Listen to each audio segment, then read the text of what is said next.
The first episode of Bleach's 1000-Year Blood War arc dropped on the 10th of October 2022. Fans have been waiting over 10 years for it, as it finally adapts the events of the final arc of Bleach. Now in this video and future installments, I will be comparing how the events adapted into the anime differ from the manga source material. We will be talking about the cut content and any additions that were made to the anime, and I'll try to refrain from talking too much about things that were just straight up one-to-one adaptations from the manga. So join me as we begin my anime to manga comparison of the first episode of the 1000-Year Blood War arc. Episode 1 roughly adapts 5 chapters worth of material spanning from chapters 480 to 484 into the 20 minutes of the first episode. Interestingly, there appears to be more cut content than additions during this first episode of material. We of course start the episode with an anime exclusive scene of Yhwach quoting the Quincy's Emperor song. Now this is then followed by the first 3 pages of chapter 480. This straight one-to-one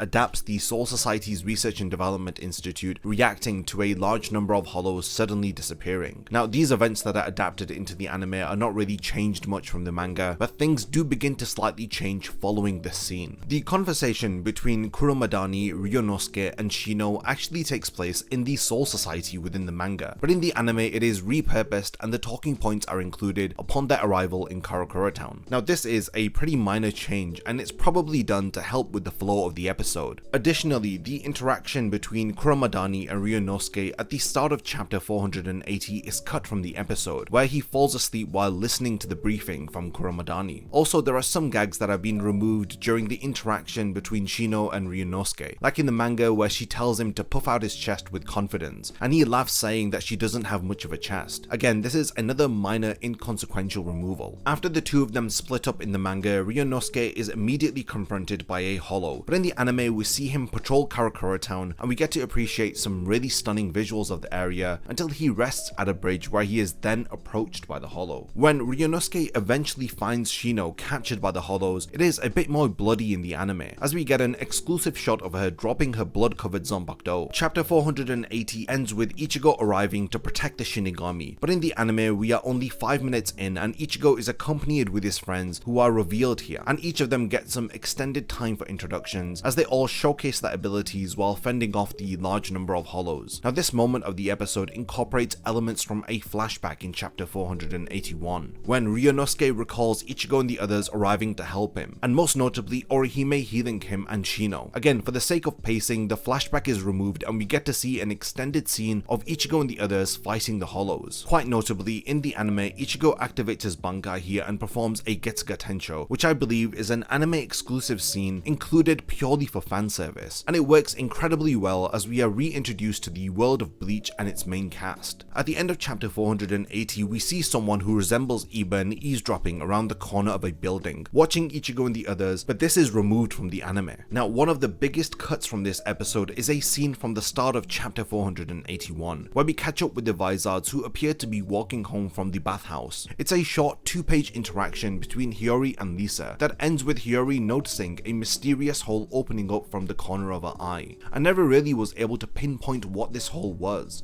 Is it a foreshadowing of Yhwach's Almighty being activated? Or was it caused by Iban unleashing the holobait? Or is it residue left behind from Iban disappearing into the shadows after he was eavesdropping? It is strange that this was removed, but for the context of this video, we just cut straight back to Ichigo's room where Ryunosuke has just woken up and Orihime enters with her leftover bread. Now this is all straight up adapted from the manga, aside from Ryunosuke's flashback which was included in the extended hollow fight that we saw earlier. In the manga, we briefly cut to Ikaku and Yumichika rushing to investigate the disappearances in Rukongai, but in the anime we straight up have Iban's introduction, which brings us to the end of chapter 481. Chapter 482 continues with Iban getting kicked out of the window, and I have to say I love how this panel was done in the manga, with Orihime's facial expression being visible while she holds open the window for Ichigo in comparison to the anime, where we don't really get to see her face. The anime cuts a small panel that we have in the manga here, where Yuzu and Karin quickly react to a sound coming from Ichigo's room as they comment on him horsing around again. Again, it's another inconsequential comedic moment that doesn't really affect the plot, but it would have been nice to have just as comedic relief. And another similar instance that is cut from the anime is when Ichigo says that he will deal with Iben, and Chad and Uryu joke around and say that they will join him after they have eaten their bread. During Ichigo's confrontation with Iben within the manga, after he says that he isn't interested in who Iben is and he leads him away to a safer location, within the anime on the other hand, they stay put and talk while Ichigo asks if he is in Arrancar. In the manga, Ichigo even asks him if he is here to take revenge for what he had done to Aizen, but this line is omitted within the anime. We then cut away to Rukongai, where Ikkaku and Yumichika are investigating, and the panel that was cut from chapter 481 is included here, where Ikkaku talks about the district where the disappearances have occurred, which is under their jurisdiction. Now this, I believe, is another change that was made to help with the pacing of the episode, I presume. We then segue into the 1st Division barracks, where we see an anime exclusive scene, where the head captain briefly comments on Sasakibe fighting an intruder, while on the other hand, in the anime, he is just listening to a report from one of the Shinigami when the Sternritters arrive and take out the individual. In the anime, it actually shows the Shinigami having been beheaded, but in the manga, it doesn't really show it as clear. But in the anime, this isn't really depicted. After the Sternritters declare war upon the Soul Society, this takes us to the end of chapter 482.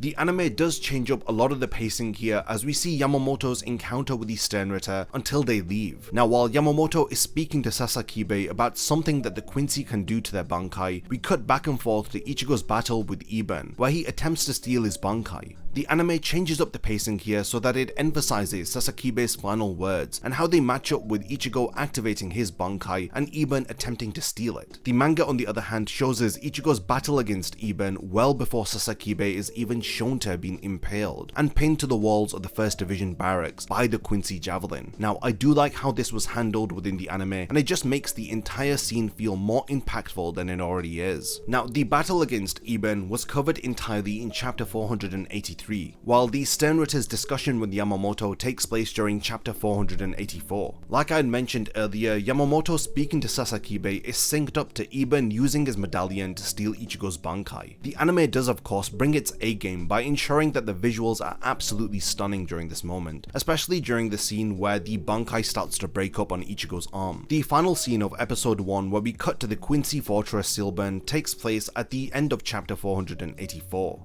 The only real difference between this and the anime is the increase in gore within the anime, where Yuhobak cuts off the arm of the Arrancar and it's on the ground covered in a pool of blood, with Yuhobak stating that he dislikes conflict. Now this is just the final minor change in comparison to the anime and manga as we reach the end of the 1st episode, which matches up to the end of chapter 484. Now in summary, a lot of the changes in the anime were done to remove any gags and to change up the sequence of events for the sake of pacing, and in general the only big omission was the scene involving Hiyori and Lisa. I'm not entirely sure as to why this was removed, but it could have been a change that was requested by Kubo, but we will have to wait to see if this is added to episode 2. Understandably, this is an anime adaptation, so it's not going to animate the manga like for like, and I actually enjoyed some of the changes that were done here. There was nothing that affected the flow of the plot, and in general it felt more impactful if anything. I loved how the 5 chapters were adapted into the 20-minute span of this episode. I do hope that we continue at this pace while slowing down only for moments that require expanding or elaboration, especially during those battles that occurred off screen.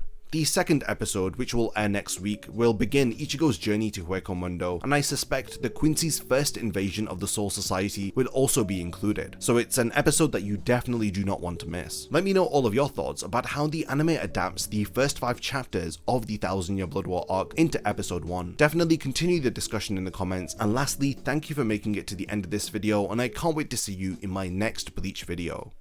If you enjoy my content, then you can support my channel through Patreon for as little as $1 a month, or even through YouTube by becoming a channel member. You will gain access to exclusive channel perks and a Discord server which I frequently use. So become a member of my Zero Division and be the first to know about my upcoming videos. And once again, thank you for sticking around till the end of the video, and whatever you contribute will mean a lot to me.